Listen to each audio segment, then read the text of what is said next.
Hello, hello, hello. Welcome to Radical Disruption. I'm going to start off this episode by saying that I rarely will ever say the number one reason why blank isn't happening because there are so many factors that play into literally everything in business. But what I'm about to share with you, I'm pretty dang confident is 100% the reason why you are struggling to scale because what I'm about to share with you, it affects everything in business. You cannot give me one scenario where this doesn't affect that thing. I'm like, how do I keep this vague without and still make it specific? Okay, anyways, you get my point. I was chatting with a client the other day and we were talking about scaling her business this year in 2025 after doing $970,000 in revenue last year. She slayed, almost hit $1 million. And I was trying to calculate exactly what she needs to do this year to get to her revenue goal. And she uses a webinar funnel to bring in most of her evergreen sales. So people will watch that webinar, they'll get added to a funnel, and so on and so forth. And so I asked her what her conversion rate was on that webinar itself. How many people buy either directly after watching that webinar or during the webinar itself versus how many people buy through the email funnel after the webinar. And she was like, I have no idea. I almost choked. I was like, okay, honey, let's put everything else aside. Anything that you are doing, it is no longer important. We need to figure this out right now. Like yesterday. Actually, we need to figure this out like a year ago, but we're going to figure it out right now. Because if we knew the conversion rate on that webinar, we can know how much money to spend on ads, for example. We can know if the webinar could be improved to increase conversions. We don't even know how that webinar is converting. It could be converting at 1%. We could make some tweaks there to make it convert at 2, 3, 4%, right? And that's so much more money in your pocket, right? Another example, we could know how many people we need to get to that webinar every single month to make X amount of money. And what's wild to me is that this isn't an uncommon problem. About 95% of my clients and students that I work with do not know their numbers. Now, what is this for your business? I'm going to give you an example. It's like putting up a billboard for your business. And I always find it interesting as a marketing tactic that people use billboards because there's no way to directly track your traffic or decide if the billboard is working or not, right? So yes, you can say, well, I have this amount of cars that are driving past the billboard, but you don't know how many of those cars are actually looking at your billboard. And you have no idea if that billboard is actually bringing in sales. And you don't know if you need to improve that billboard or if you don't need to improve that billboard because you have no idea how that billboard is, how it's performing, right? And that's exactly how you're running your business. You're basically blindly sending traffic to your billboard in hopes that it converts. And when it doesn't convert, you're like, wait, why is that? I have no idea why it's not converting, versus being able to know exactly why it's not converting or what step in your customer's journey is not working out. The numbers tell you what you need to focus on to scale so that you're not just wasting time guessing what you need to do or what you don't need to do or what to focus on or what to create. Now, let me just say this. I get it. I truly get it. For the first 2 years of my business, I was like, I don't need to know my numbers. I'm not a numbers girly. I can grow without it. And while that's true to some extent, if you want to scale your business sustainably and build a business that actually allows you to work less, you need to know your freaking numbers, okay? Okay. Most of the time spent in my business now at the level that I'm at is looking at my numbers, seeing if they hit the mark, and then experimenting and tweaking and optimizing to see if I can have better numbers. Or if I need to just totally scrap that, whatever it is that I'm looking at, because I have tried, to optimize and tweak and whatever, and it's not working, right? It's not about creating more. It's about leveraging what you already have. Now, you're probably wondering, what numbers do I need to know then?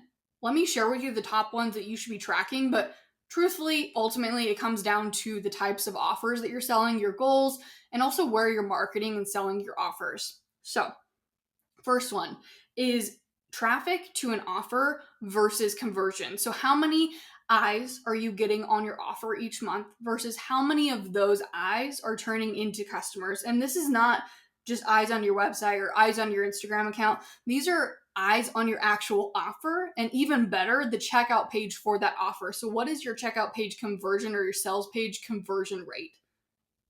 Think about that. Do you know it? Do you know it off the top of your head?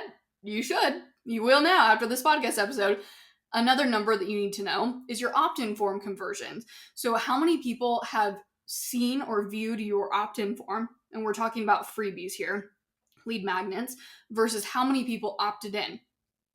A goal here, in my opinion, you want at least 50% conversions here. It depends a little bit if you're driving cold traffic versus warm traffic to the opt-in form, but that's a good benchmark to shoot for. If you have a tripwire, another number you need to know is if that tripwire is converting. So what is your conversion rate for that tripwire? How many people have opted in for your freebie or your lead magnet and purchased that tripwire versus how many people didn't purchase the tripwire? You want to aim for at least minimum here for a tripwire, 2% conversion rate, but really like 4 to 5% should be the goal. Again, it's going to vary a little bit if you're sending cold traffic versus warm traffic into your opt-in form. Another number, you need to know your upsell or your order bump conversion rate. So how many people are checking out for that main offer and then adding on whatever your add-on is. And increasing this conversion is such an easy way to make more money by doing less, right? You're already driving traffic to whatever that main offer is. And if you can optimize that upsell, that order bump, and have a higher conversion rate, that's easy money for you, okay? I currently have an upsell that is converting at 24%, which is like astronomically high. I've never had an upsell that's converting at this. But why is it converting so high? It's because I keep tweaking and refining, and I look at my numbers pretty much on a weekly basis, and I'm like, okay, this is what this number is at. This is how many people, this is my conversion. What can I tweak? What can I try? What can I do to increase that and increase that and increase that, right? So it's not about me going out and creating more. I'm not creating more offers. I'm not creating more freebies. I'm not creating more funnels. It's like, how can I leverage what I've already done? All the things that I already have, the offers that I have, the upsells that I have, the funnels that I have, the freebies that I have, the opt-in forms that I already have. How can I make those even better to convert even better? Okay, let's get back to other numbers that you need to know. If you're using direct message automation, there is a whole slew of numbers to know. I'm not even going to be able to cover all of them because it depends on how you're using direct message automation. Yeah, I'll leave it at that. It depends on how you're using it. But click-through rate, that's a big one. Number of people that actually triggered the automation versus purchased or signed up. And even how many people purchased on the follow-up message versus the initial message that you sent. That's a really good number to know. Not quite as important as tripwire conversions, opt-in page conversions, checkout page conversions, but it's still a good one to know because if you're using direct message automation and you're not sure if it's working for you, that's a problem. You want to make sure that what you're doing in your business is actually working, right? And where is your traffic mainly coming from? To your sales pages. What are your traffic drivers? I ask this question to my clients all the time. They're like, in Instagram, I think. And I'm like, you think? So you're spending all this time on Instagram hoping that that's what's driving the most traffic to your sales pages. But what if it's somewhere else, right? What if there's another traffic driver that you're not focused on, that if you were to focus on it, would 10x the amount of traffic coming onto your sales pages, but you're just not even focused on it because you don't even know, right? You need to know. And depending on where again, there's a lot of intricacies here where it totally depends on how you've set up something, where you've set up something in terms of the platform or the tool for me to be able to say, this is how you actually track these things. But if you are building your pages on an actual website, if you have a sales page that's on an actual website, I don't know if that's, I guess, the correct way to say it. I'm not super familiar in the website world, but you can use Google Analytics to be able to see where traffic's coming from. So that's a really good one if you have a website to be able to track numbers. And again, it depends on your platform or your tool. Usually if you're using a tool like Kajabi or Kartra, or I'm trying to think of other ones like ConvertKit or StanStore, you would be able to see other analytics, conversion rates, and things like that for your checkout pages inside of those types of tools. So you're gonna have to play around with it a little bit. You can even type into Google, this is the tool that I use, how can I figure out what my conversion rate is for my opt-in forms, XYZ, and it'll probably lead you there. Most likely it will. And if you don't figure it out on Google, probably ask ChatGPT, because ChatGPT is the best. Okay, another number that you should know though is your LTV. What does LTV stand for? Customer lifetime value. Now, if you use Kajabi, I can tell you where this one is. You can filter for this in your customer data. So you can go into your customer database and you can filter for LTV. This is a really great number to know. So you can always be finding ways to increase your lifetime value. That should always be a goal, because a lot of times we're thinking about, oh, well, how can I bring in new customers or new customers or new customers?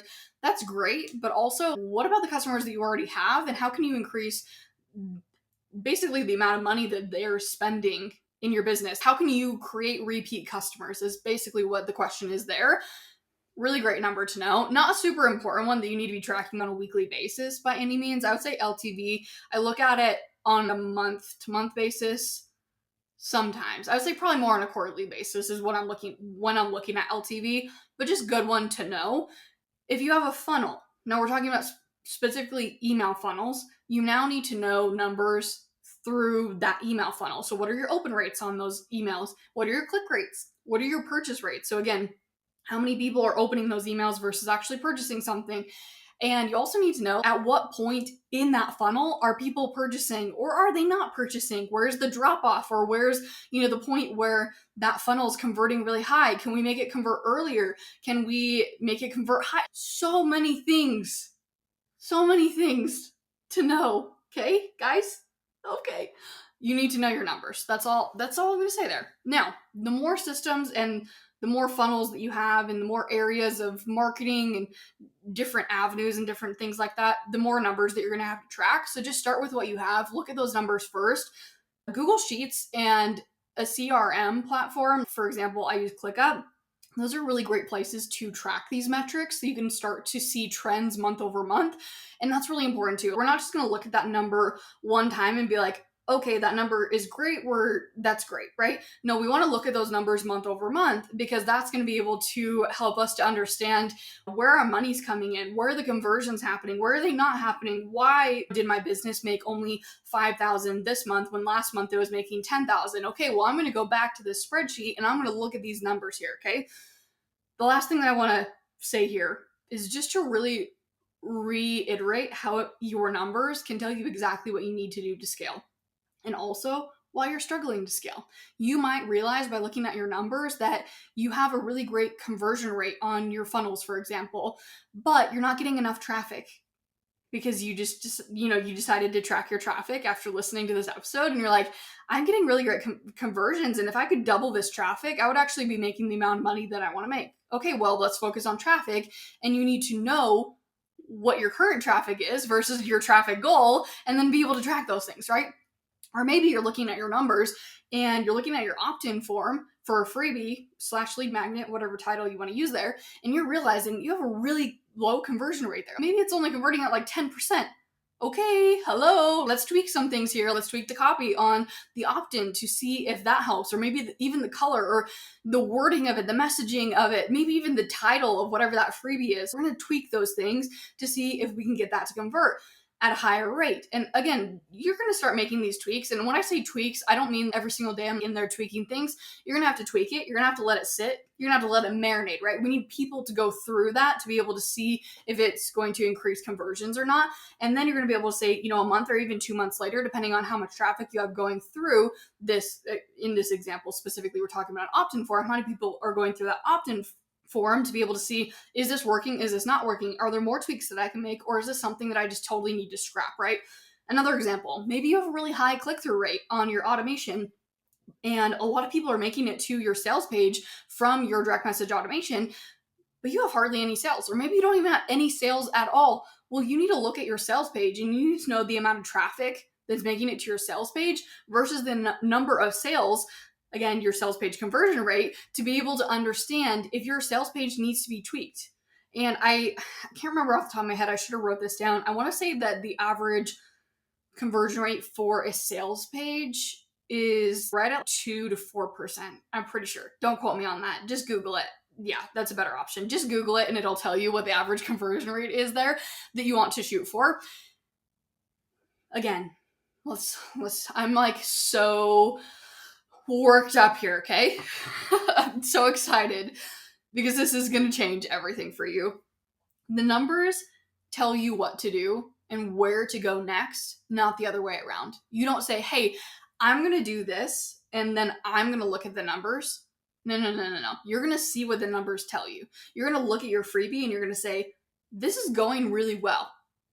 I wonder if I were to, add a funnel to this that led to XYZ offer, how conversions would be. And I already have that offer, so I'm just going to set it up. And then you're looking at that funnel and you're saying, hey, this is not converting as well as I want it to. Does that mean I scrap it? Does that mean I scrap my freebie? No, I'm going to say, looking at my numbers, still a bunch of people are getting, opting in for this freebie. This funnel is just not converting what I want it to convert. I'm going to go in and I'm going to optimize that, right? Or I'm going to go in and say, hey, this funnel is actually doing really well, but people are making it to my sales page and they're not buying. So my click-through rates are really good. People are making it there, but my sales page needs improvement. My checkout page needs improvement. So I'm going to go there, right? The numbers tell you what to do to scale. Now, if you're like, hey, I need more help with scaling, Jen, what we just talked about in this episode, I get you. This was, 15 minutes of hopefully a lot of great information. There's a lot of intricacies that go into scaling your business. My signature scaling program, Scalability, is open for enrollment right now in this exact moment. It actually opened for enrollment yesterday, but it's only open enrollment for up until March 31st at 10 p.m. Mountain Daylight Time. So you only have a few days to go and check that out. The link is in the show notes to join in on that. I don't have any plans to open this program's doors again in 2025. So even if you're like slightly curious about it, you're like, Scalability, that title is interesting. I need help with scaling. I want to make more money. Go check it out, okay? Go give it a look. Again, I have no plans to open doors again for 2025. So if you're slightly curious about it, go join. You'll have lifetime access to the program. So even if you can't go through it right now, it's something that you would have access to go through later on this year or whenever it is that you need help and support. Again, I hope this episode was helpful. I hope that you go check out your numbers, start tracking those, and see what the data is telling you so that you know where and how to move next.